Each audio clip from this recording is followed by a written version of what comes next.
Bien, ya llegando a la parte final del tema de los gases, vamos a ver la teoría cinética de los gases.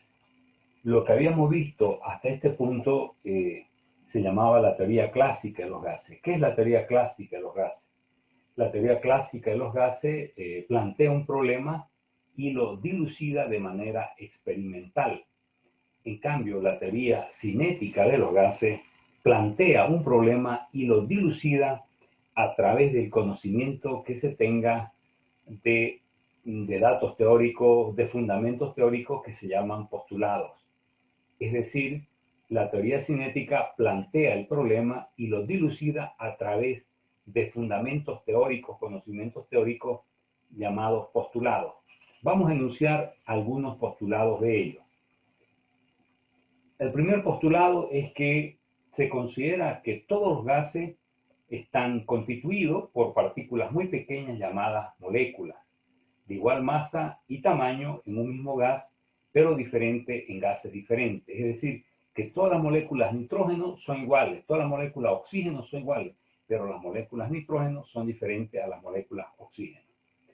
Segundo postulado, estas moléculas se mueven de una manera muy caótica, sin orden, de tal forma que chocan entre sí con las paredes del recipiente que lo contiene. Al tener las moléculas un movimiento desordenado, caótico, y al ser una propiedad de los gases,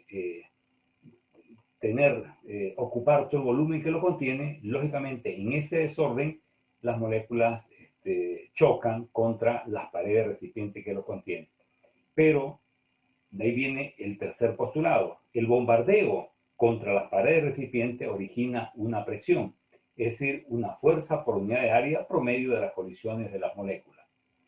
Entraríamos al cuarto postulado. Estas colisiones, estos choques tienen carácter elástico. ¿Qué significa que un choque sea elástico? Cuando una partícula ante el choque tiene una determinada energía cinética, choca y después del choque tiene la misma determinada energía cinética. Eso se llama un choque elástico. Otro fundamento, otro postulado que podríamos mencionar sería la temperatura al interior de un sistema gaseoso es una cantidad proporcional al promedio de la energía cinética de todas las moléculas del sistema. Entonces estos son postulados, son fundamentos. Vamos a tomar la teoría cinética de los gases para demostrar uno de estos postulados. El postulado que vamos a demostrar, que en este momento es nuevo para nosotros, es que la temperatura al interior de un sistema gaseoso es una cantidad proporcional al promedio de la energía cinética de todas las moléculas del sistema. Entonces, vamos a destacar lo siguiente. Si nosotros tenemos una superficie cualquiera, vamos a ver que tenemos esta superficie, ¿no? Tenemos una superficie cualquiera, en este caso tenemos este libro, tenemos base por altura. Entonces, la base por la altura nos da a nosotros un área. La base por la altura nos da un área. Entonces, si esta área la proyectamos contra la pared, nos va a dar un volumen. Entonces, un área proyectada nos da un volumen. Bien, bajo ese contexto, veamos lo siguiente. Tenemos aquí un área que vamos a proyectar contra la pared.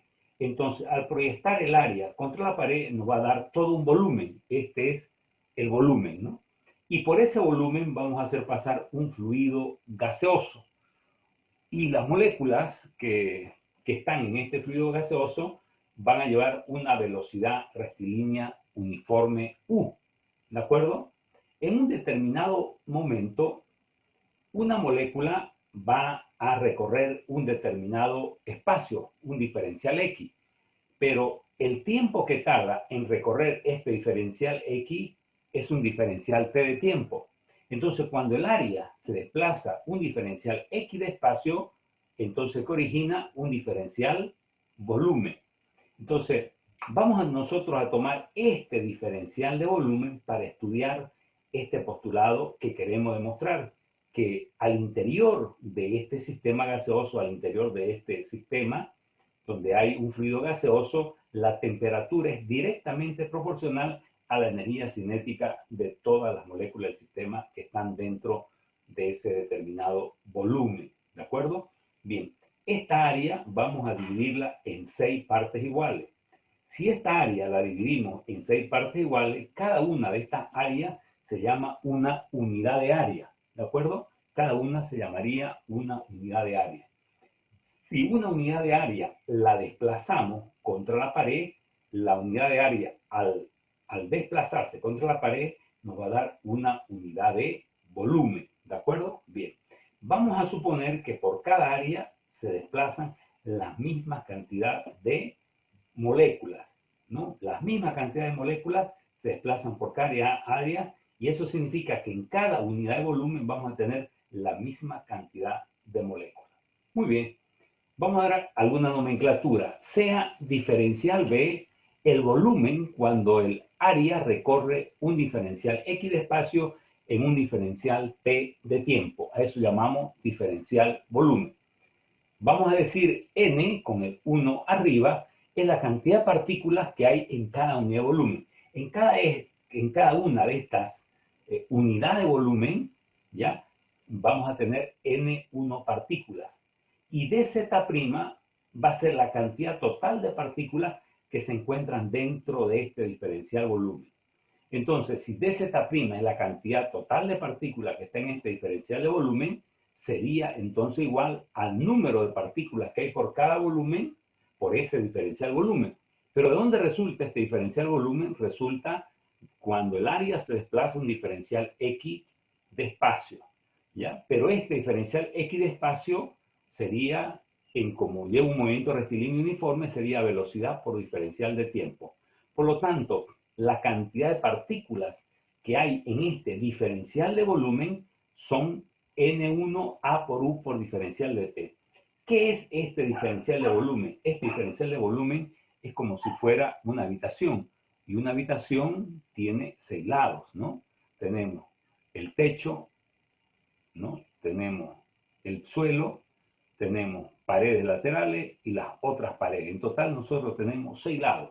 Si solamente de todas esas partículas, vamos a suponer que estas partículas se mueven contra estos 6 lados de este volumen.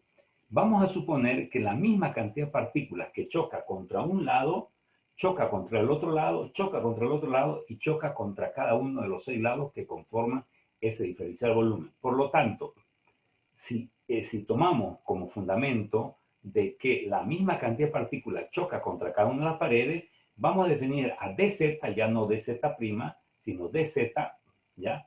Como la sexta parte que hay de todas las partículas que están dentro de ese diferencial de volumen. ¿Por qué? Porque la misma cantidad de partículas choca contra cada una de las paredes y como el diferencial de volumen tiene 6 lados, lo dividimos entre 6.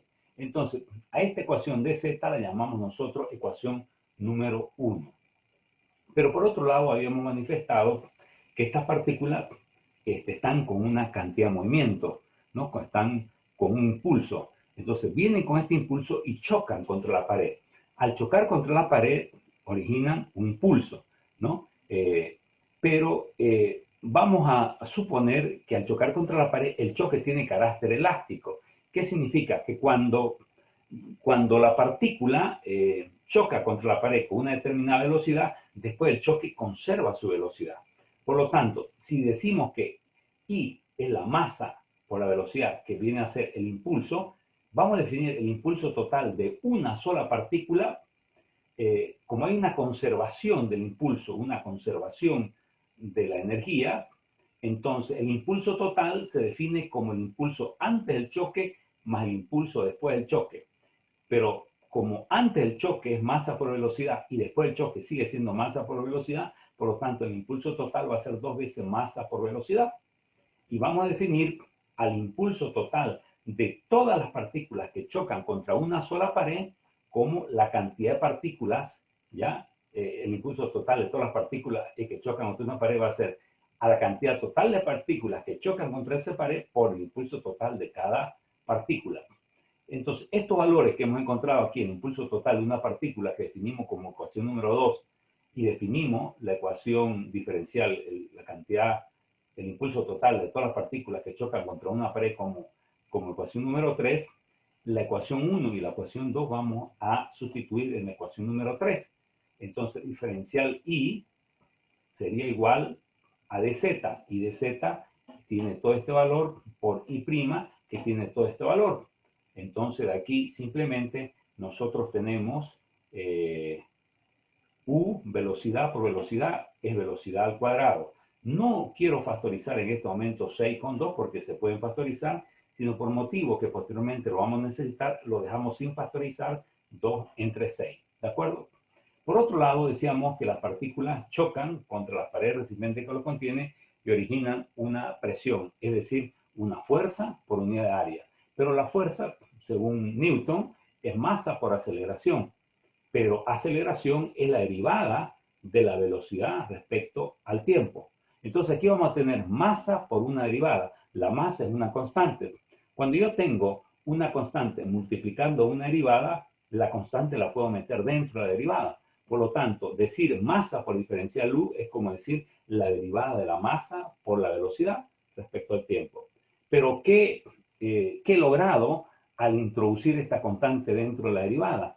Que la derivada de la masa por la velocidad es la derivada del impulso, ¿no? Respecto al tiempo sobre área, y le coloco uno acá para que podamos multiplicar extremo con extremo, medio con medio. Por lo tanto, vamos a tener diferencial de impulso sobre área por diferencial de tiempo. Por lo tanto, aquí vamos a despejar diferencial de impulso, que va a ser área por presión por diferencial de tiempo, y vamos a llamar ecuación número 4. Fíjense, perdón, ecuación número 5. Fíjense que la ecuación número 4 también es diferencial y, por lo tanto, la ecuación 4 es igual a la ecuación número 5, ¿no?